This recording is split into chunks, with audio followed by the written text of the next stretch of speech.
Good morning. Welcome to the Unitarian Universalist Church of the North Hills. My name is Peggy Fallon, and I am your lay leader today. Please join me in welcoming each other into this moment made sacred by our presence. You will see the words on the screen. Whatever the faith and traditions of your past, we welcome you. Whatever your theological stance, we welcome you. Whoever you are and whomever you love, we welcome you. Wherever you come from, whatever your journey has been, we welcome you, the whole of you. Our Sunday services are as diverse as we are, maybe more so. So if you are visiting our church for the first time, please come back again several times so that you may experience various topics and styles of worship. Today's going to be a little different. While our services do vary in style and topics, what remains consistent is our mission. Please join me in affirming our mission statement. By building a loving religious community that nourishes the spirit, celebrates life, and cherishes the connectedness of all things, we will transform ourselves and our world. Newcomers and guests are always welcome to participate in any of our church activities. If we have any newcomers or guests with us this morning, we invite you to introduce yourselves. Please raise your hand and someone will bring you a microphone.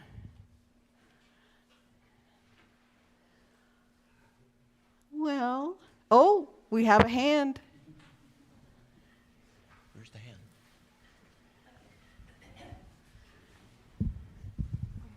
Hi, my name is Felicia. My pronouns are she, her. I am 17 years old. But yeah, I drove here. I was excited for the Imbolc service, so I'll probably just be here for today. But I used to come here when I was much younger. I was in Sunday school here. And I did remember that this was like a very nice place, so it's really nice to be back. Welcome. And please join us for coffee hour following the service. We now take a moment to acknowledge that the land we stand on was taken from the local indigenous people, the Haudenosaunee. Following in their footsteps, may we strive to become better stewards of the earth. It is good to be together, both in person and virtually. I have just a couple announcements. The book sale. The book sale is today after the service. The fundraising committee invites you to go to the East Room, that's on the far side, to purchase items from the bountiful, wide-ranging book, CD, and DVD donations we received. We'll take cash, checks, and credit cards. Bring your own boxes and bags if you can. We have some to share as well. We might have a second Sunday of sales on February 8th, depending on the remaining inventory, but go today to get the best selection. Thank you for supporting this UUCNH fundraiser. All proceeds go directly towards the church budget. And please see the Intercom, our newsletter, our e-newsletter. And if you haven't signed up and you're not getting it, you can sign up out in Friendship Hall and we'll put you on the list. And see that for information on other things going on, the Philosophical Spiritual Insights group, the Jesus Discussion group, Covenant group sign-ups, Kids Night Out night, which is next Friday, and Open mic night the week after. I encourage you to come to that. It's fun. And there's also carpooling with the Systemic Change team to the ongoing vigil for immigrants seized by ICE. And that vigil is Friday mornings at the ICE building downtown. With other interesting, important events in our community will be on there too.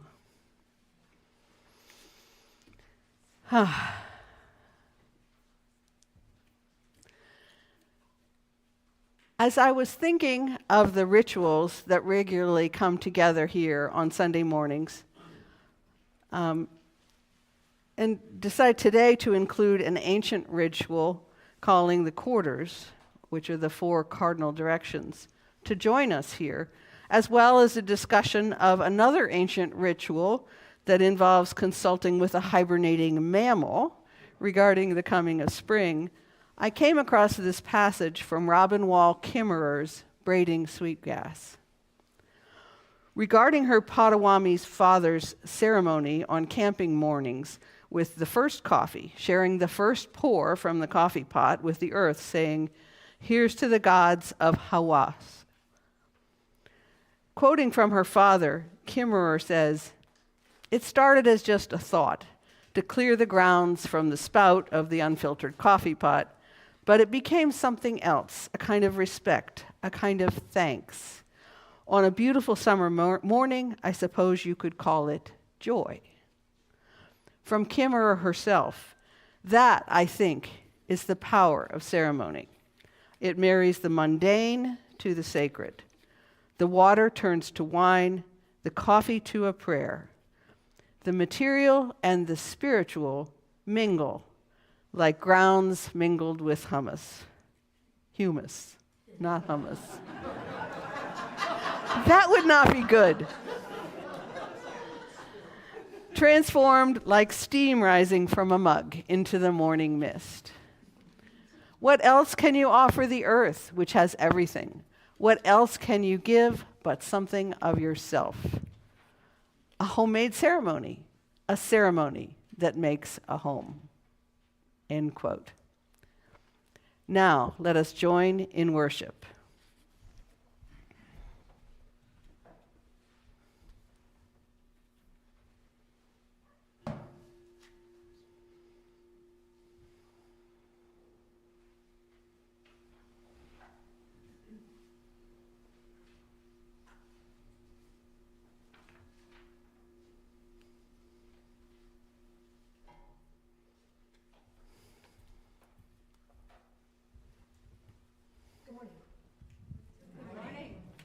Karen.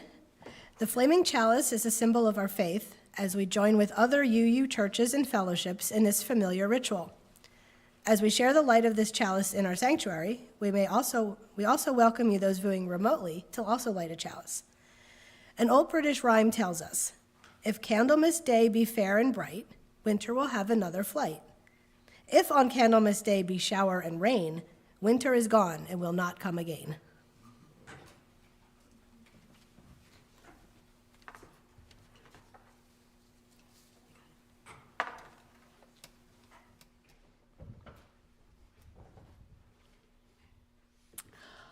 We invite the young and the young at heart to come forward. Our Time for All Ages story is called Groundhog Day, written and illustrated by Gail Gibbons.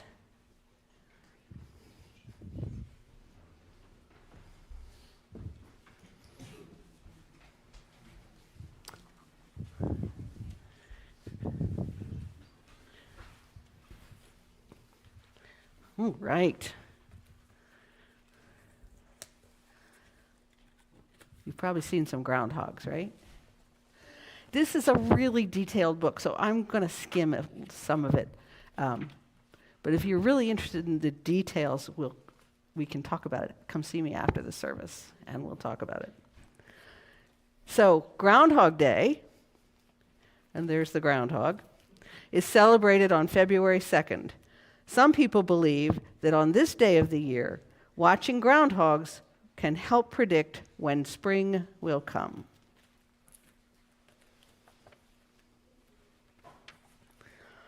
When will spring begin? Well, the date of February 2nd is the middle of winter, between the winter solstice and the spring equinox. Old stories say that if a groundhog sees its shadow on this date, there will be about 6 more weeks of winter. Those stories also say that if a groundhog doesn't see its shadow, spring will come early. We can hope. We've had a couple of winters worth of weather already this week, haven't we? I'm voting for spring.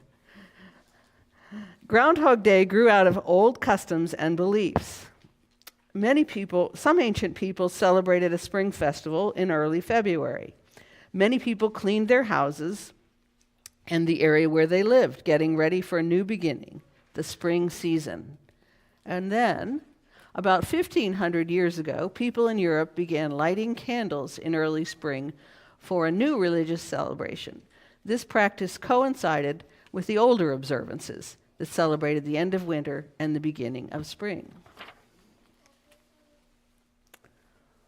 So, you know what hibernate means, right? So, people had always thought they could predict when spring would come by watching animals. They believed that if a hibernating animal awoke from its sleep in the beginning of February and saw its shadow, there would be several more weeks of winter. And that's a hedgehog, a bear, and a badger, all hibernating mammals. If the animal didn't see its shadow, spring would come soon. They watched animals such as hedgehogs, bears, and badgers. When Europeans were coming to North America, some settled in Pennsylvania, and they brought with them the tradition of predicting spring by watching animals. Many groundhogs lived in this region, and groundhogs are animals that hibernate, so it seemed logical to choose groundhogs to predict when spring would arrive. Early in February, people watched groundhogs to find out whether they did or didn't see their shadows. This custom became a yearly celebration in many places, including the town of Punxsutawney, Pennsylvania. You've heard of it, right? It's a big deal. Kids get out of school in Punxsutawney to go watch the groundhog. Then in 1886, Clymer Fries wrote in the town newspaper that February 2nd would be called Groundhog Day.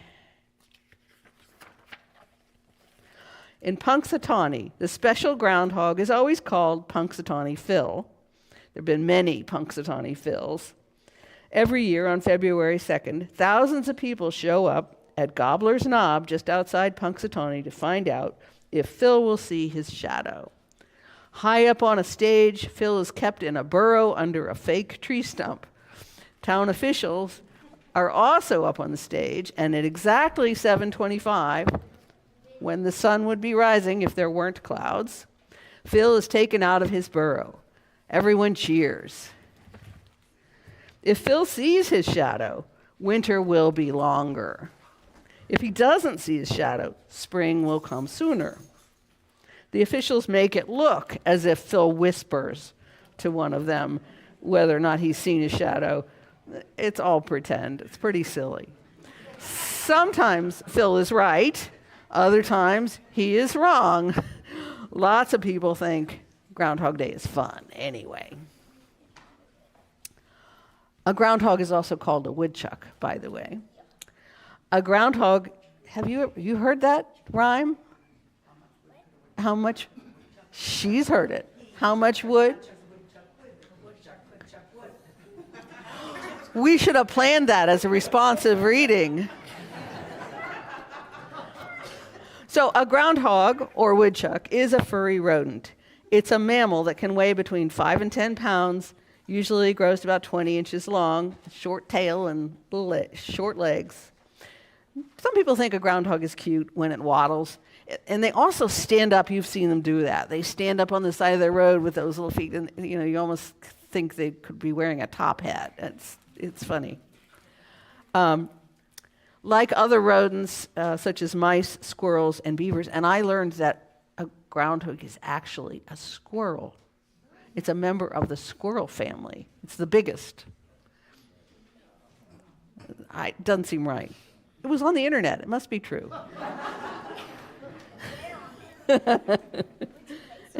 So groundhogs have these big front teeth, and they have to gnaw all the time to wear those teeth down, or they get too long. So now is when we get into too much detail.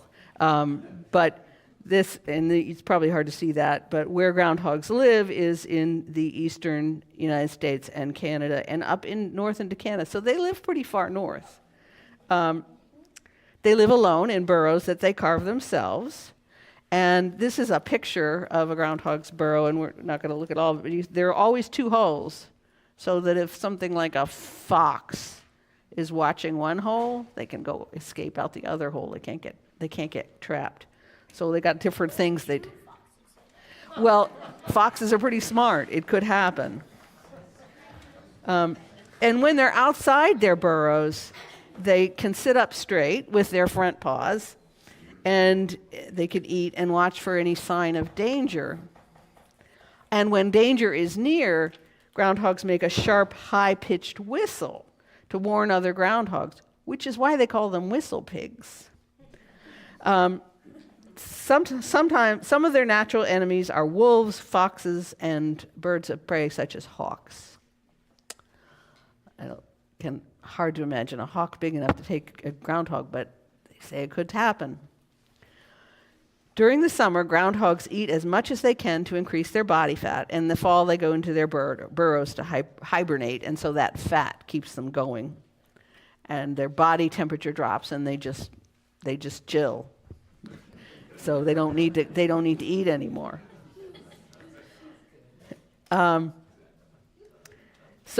Sometimes, actually, without being prompted in Punxsutawney, groundhogs do sometimes poke their noses out in February, about the middle of winter. Male groundhogs look for female groundhogs, and so they can mate, and that way the groundhog babies, who are called kits or cubs, will be born when still in the burrow and get big enough to go outside by the time spring comes and survive. So it increases their chances of survival. So people enjoy Groundhog Day. Sometimes children draw pictures of groundhogs, have snacks, and play games.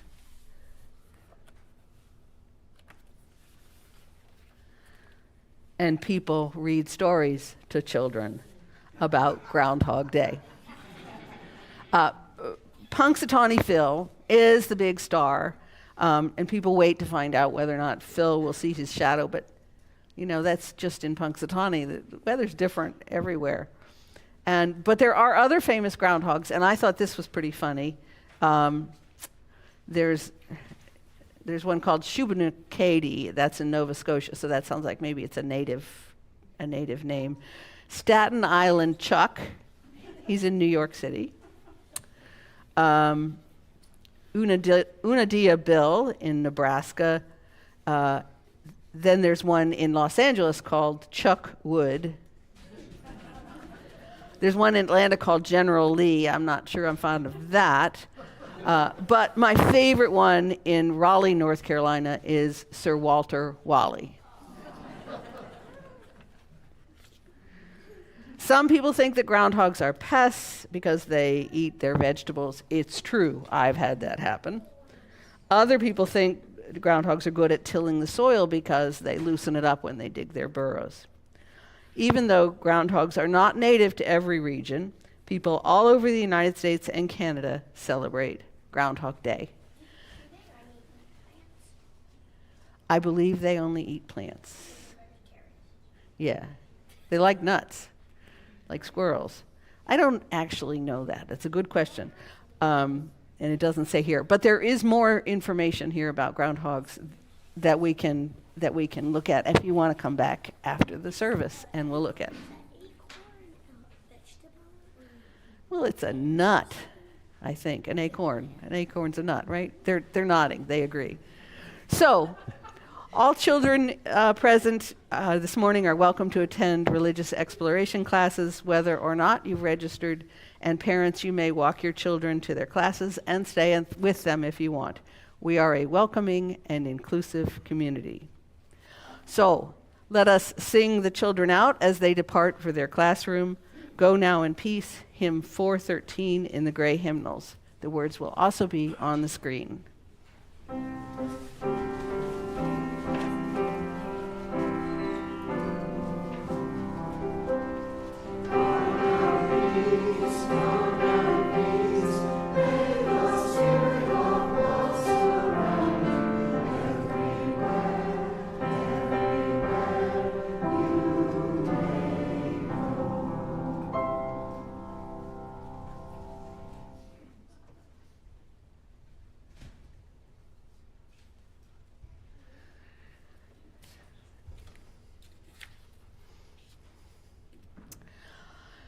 So this morning, we celebrate the return of the light and the promise that spring will come with some ritual, both ancient and timeless. We will later discuss how our peculiar American ritual involving the prediction of spring by a groundhog fits into this, but for now, we will call the quarters to invite and welcome the energies or the elements, earth, air, fire, and water, and their guardians from the cardinal directions to join us. Our acolytes will please move to their stations.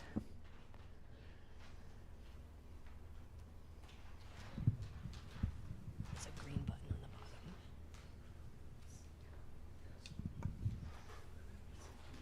And we're starting in the east back here. Spirits of the east, of air, blow away the dark clouds of winter. Whisper gently to herald the light. We call on your power of awakening. Be with us this day to celebrate the light.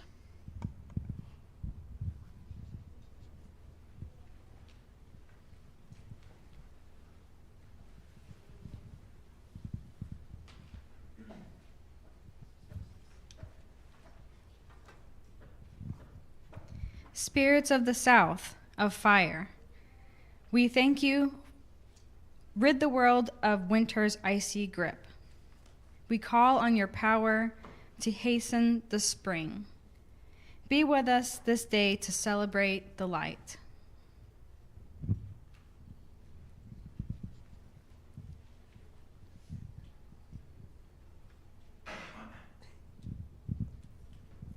Just push the green button. Yeah. Yeah, you're good. Spirits of the west of water, bring soothing rain to melt the snow and wash away the staleness of winter. We call on your power to revitalize life, to be with us this day to celebrate the light.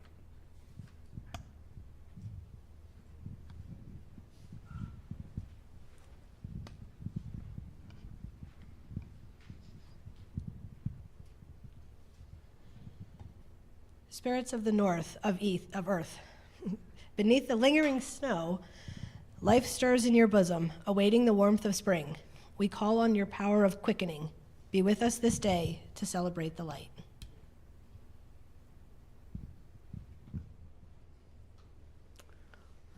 Imagine that I am in the center here. Close. We are a circle within a circle, with no beginning and never ending. So above, so below, as without, so within. We welcome Spirit to be with us this day to celebrate the light.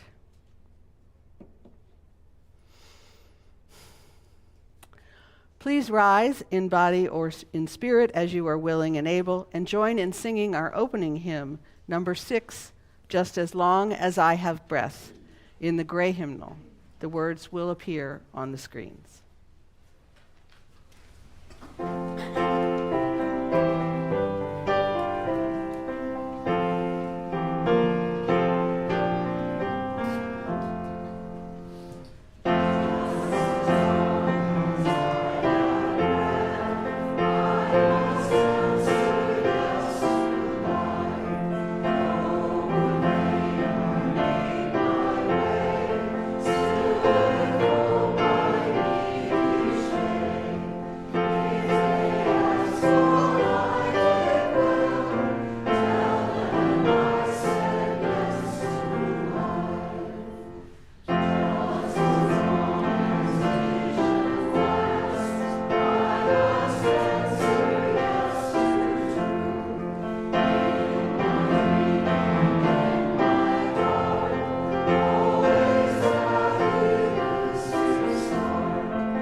And now it's time to share our joys and sorrows.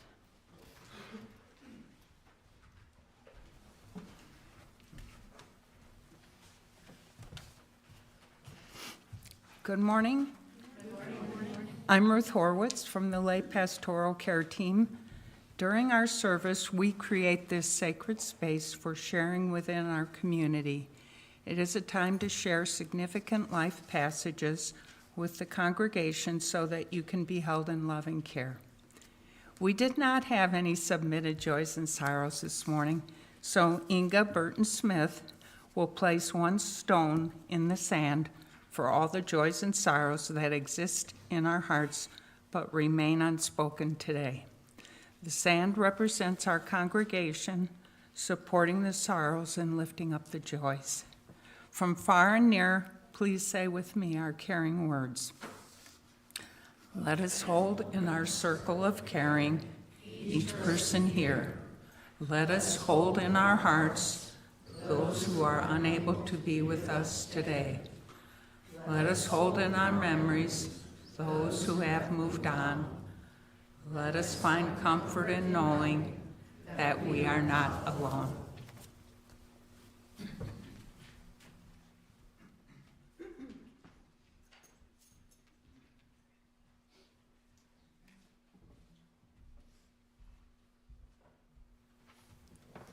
Good morning. My name is Edith, and I invite you to join me in a grounding practice. This is by Reverend Darcy Lane. So let's take a moment to fully arrive. Look around at all the faces we have the joy with being this morning.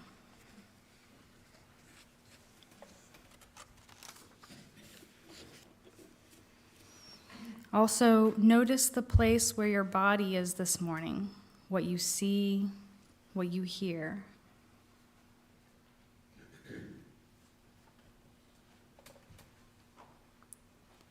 Take a deep breath and check in with yourself. What do you notice about how you came today? How do you feel?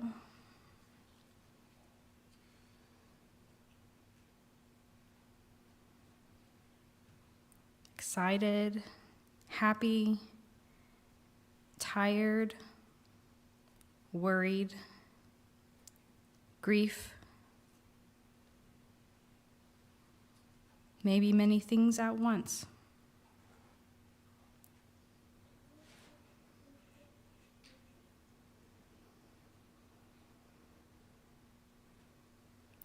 Notice what is holding you up right now. Is it a chair? Is it the ground under your feet?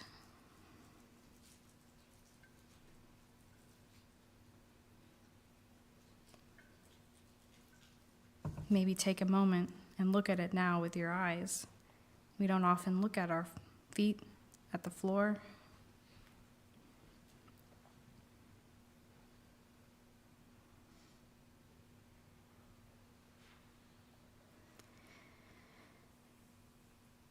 And now notice with your inner eye what it feels like to inhabit your feet, to rest into whatever is touching the seat or the floor.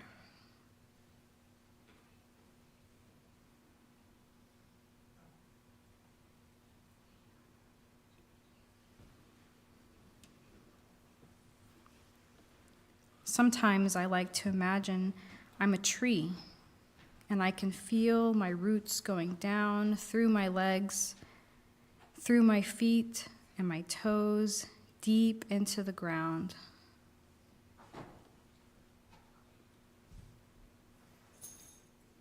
If you want, you can stretch your arms up into the air and wiggle your fingers and your arms like branches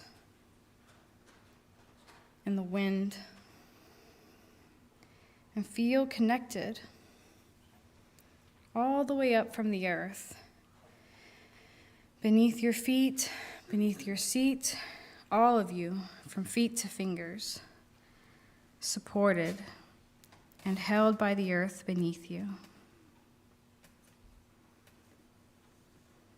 Thank you for taking this time to practice grounding with me.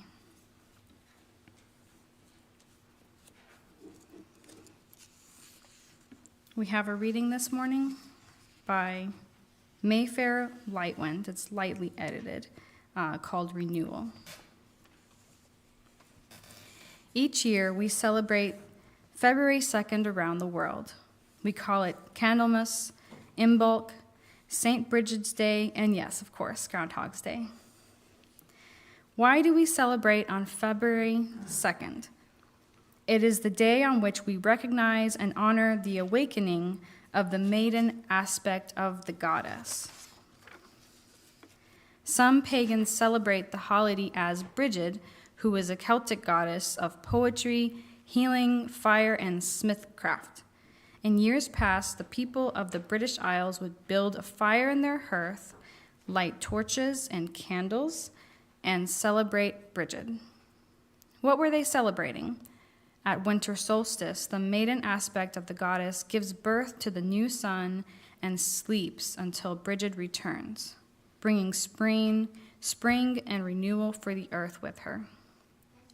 The other names for this holiday are just different names for the same celebration. Some may ask, what does this really have to do with us? Some of the animal kingdoms hibernate through the dark time of the year, and we tend to follow the same cycle. During the dark time of the year, we retreat within ourselves. We focus internally. We stay inside our homes in the warmth, and we think about what is upcoming for us. We may not even recognize it. We may not even think about it consciously, but subconsciously we are very much aware of it. We are very much a part of the spiral of birth, death, and rebirth throughout the year. We are interconnected with Earth and all that is on it. It is simply our anticipation of spring's return, when we can go out and live a full life upon the earth once more.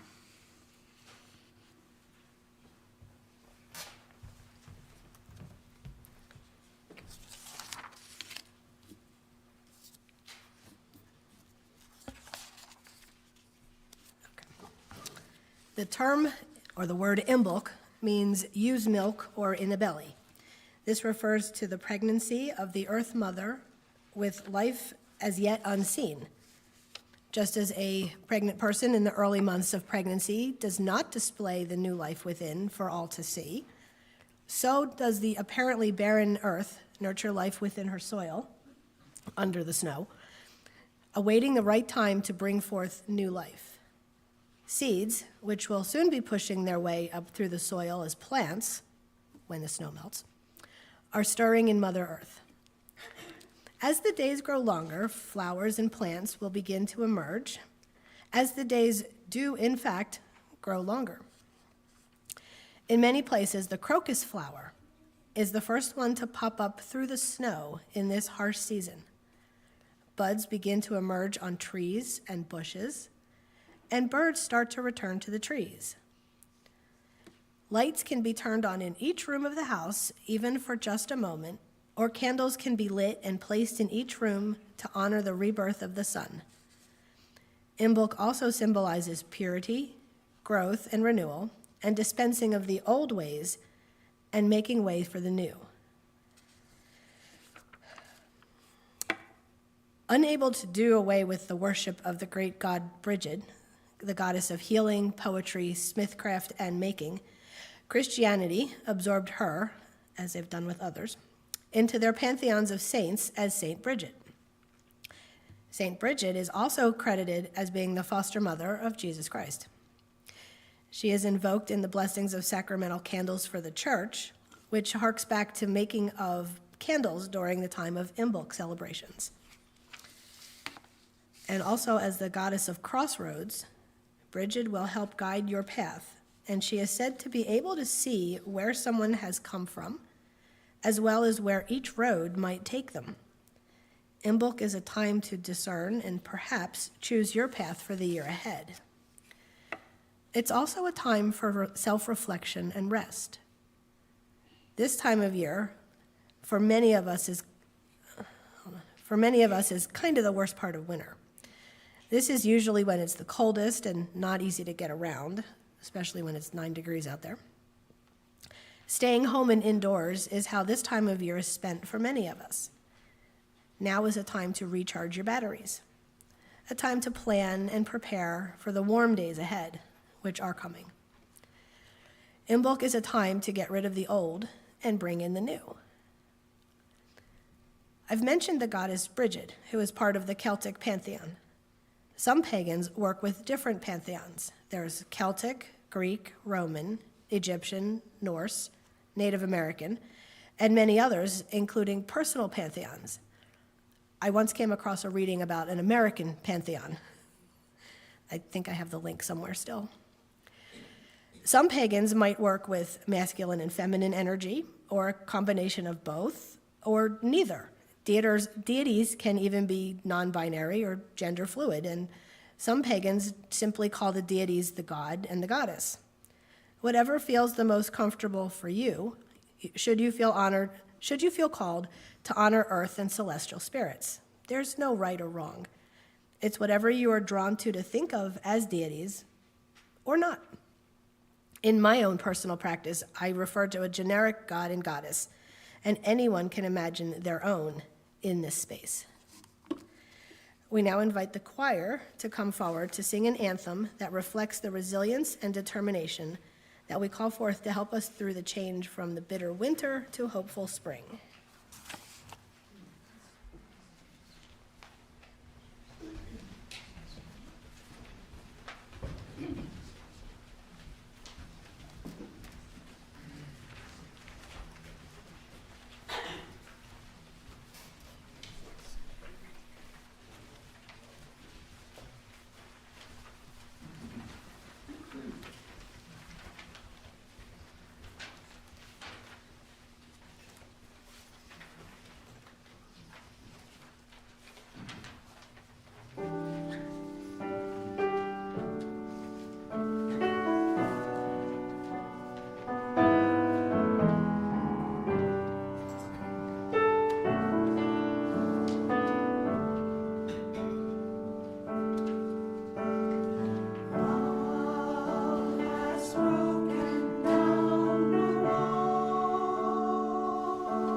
Since humans first walked the planet, we've watched other creatures for clues about our weather and our world.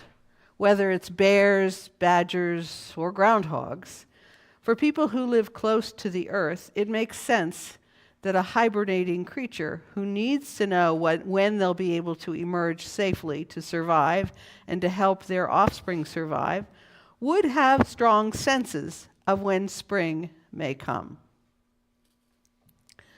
Meteorologically, a clear sky on the day halfway between the first day of winter and the first day of spring may in fact indicate colder weather lasting longer, while a cloudy day may indicate warmer weathers will come sooner. I have not seen that borne out lately. But generally, clear skies in early February may mean colder temperatures, and thus a slower spring thaw. Now, I am not prepared to discuss the ethics of keeping a groundhog in a kind of burrow-like cage, however cozy, so that we can drag him out of a fake stump on February 2nd for the cameras and the school children, and to keep the economy in Punxsutawney alive and well.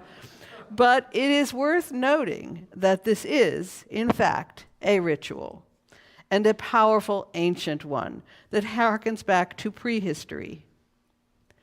It is a ritual that reminds us that we are halfway there, astronomically, and that may help us stay strong and hang on. In another ancient ritual we called the quarters, asking the powers of air, fire, water, and earth to be with us here and now.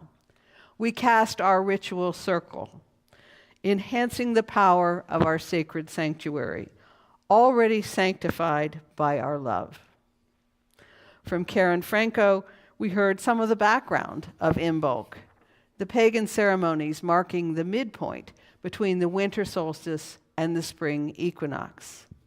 This kind of ritual awareness of the cardinal directions is, of course, not limited to the pagan Wiccan roots from Europe. Most indigenous communities have several similar ceremonies, some practiced to this day. Most, if not all, prehistoric civilizations which led behind enough evidence for archaeologists to explore today left clear evidence that they were very advanced in their understanding of astronomy and celestial mechanics. We all know about Stonehenge, but did you know that Cahokia in nearby Missouri was a huge city with 20,000 people in 1200 CE? This is much bigger than London was at the same time, and had at least 5 calendars made of posts of sacred red cedar that lined up with the rising sun at significant times of the year. Even closer, in Ohio, 8 sites of massive earthworks comprising the Hopewell ceremonial earthworks display a meticulous alignment with the movements of the sun and moon. Can you have any doubt that people who watched the sun so closely would have celebrated this day halfway to spring? In a different form of ritual, we heard from the choir an anthem about the power of love, about our resilience when we are called and empowered by love. Singing together, especially singing songs of love and resistance, has a deeply human significance, a call to our own spirits. We will tear down these walls. We shall overcome. We are going through some dark times right now, metaphorically as well as spiritually. How do we keep the faith? How do we keep going? How do we choose not to despair? I personally have just enough seasonal affective disorder that winter is always hard for me, and I am really feeling the weight of the added burden of the terrible things happening in our country. Not to mention our planet, and by the way, climate change is a prime factor in this horrendous and dangerous cold. It's not just global warming.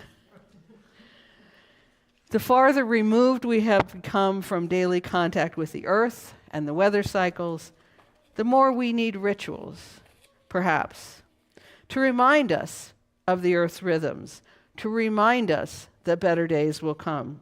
Even in the short days and frigid weather, the sun rises earlier and sets later each day, and we've made it halfway to the moment when the days and nights are equal. We use ceremonies and rituals to energize our resilience, to help us survive the dark days. We awaken the feeling in our hearts that spring is coming, that we will get through, and that we will get through together. Blessed be. Please stay seated and join in singing our responsive hymn, number 184, Be Ye Lamps Unto Yourselves in the gray hymnal. First, Nick will play it through once, and then we'll sing the verse twice. The words will appear on the screen.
Generosity is a spiritual practice, one that enlarges the heart and lightens the spirit.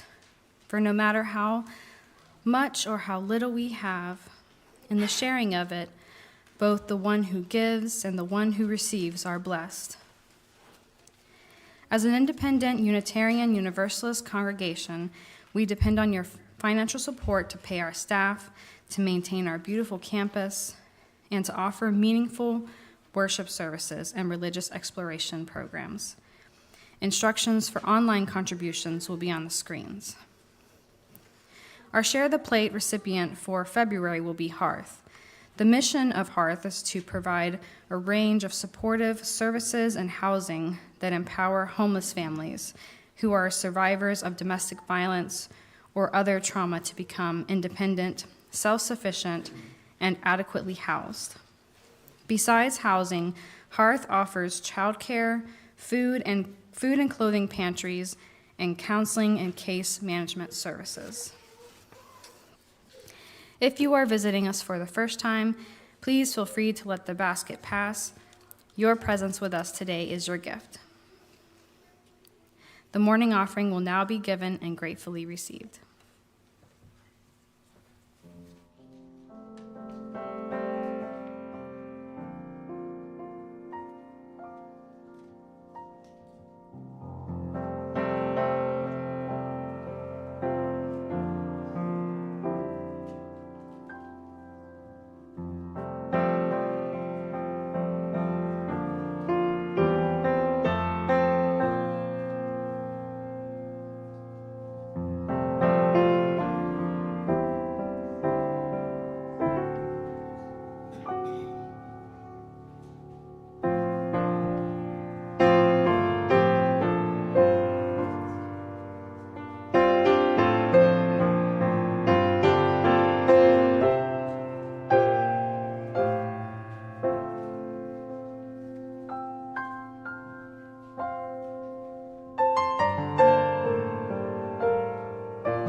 We appreciate your generosity and will be good stewards of your contributions. Please join me in dedicating the offering. You will see the words on the screens. May these gifts and the work of our hands and hearts give power to all we stand for as a community of faith. Please rise in body or in spirit as you are willing and able to join in singing our closing hymn, Joy Thou Goddess, in the gray hymnal. The words will appear on the screens. This may not be a familiar hymn, but you'll know the tune when you hear it. Nick will play through it once before we join him, and no, we will not sing the German verses.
Our closing words are the Prayer for St. Bridget's Day by Kaiser Sereth.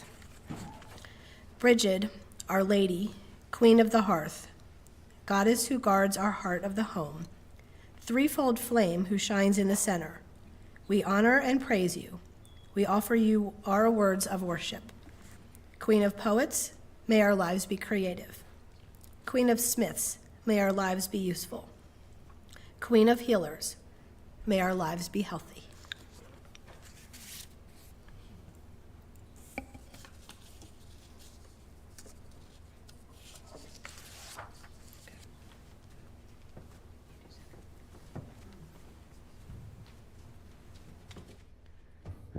We will now release the quarters, thanking them for their presence and opening our circle.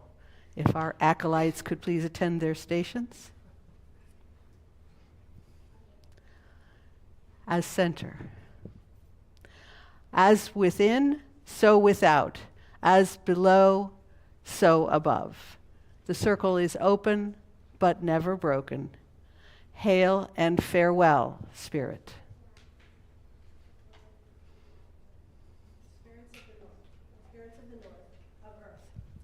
We thank you for your gifts of the green grass, the fertile soil, new life, and for your presence this day. Stay if you will, go if you must. Hail and farewell, earth.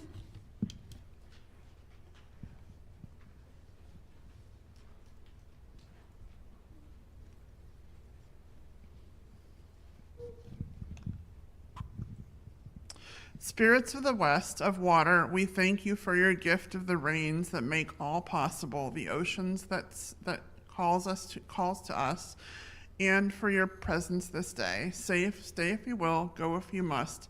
Hail and farewell, water.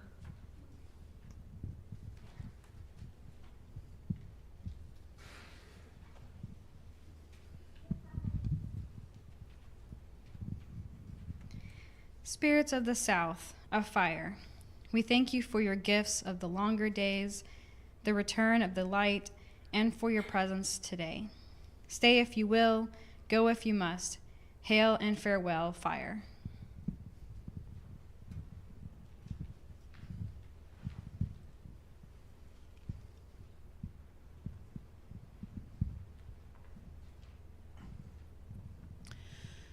Spirits of the east, of air, we thank you for your gifts of wind that turn the season, the ability to feel joy and happiness, and your presence on this day. Stay if you will, go if you must. Hail and farewell, air.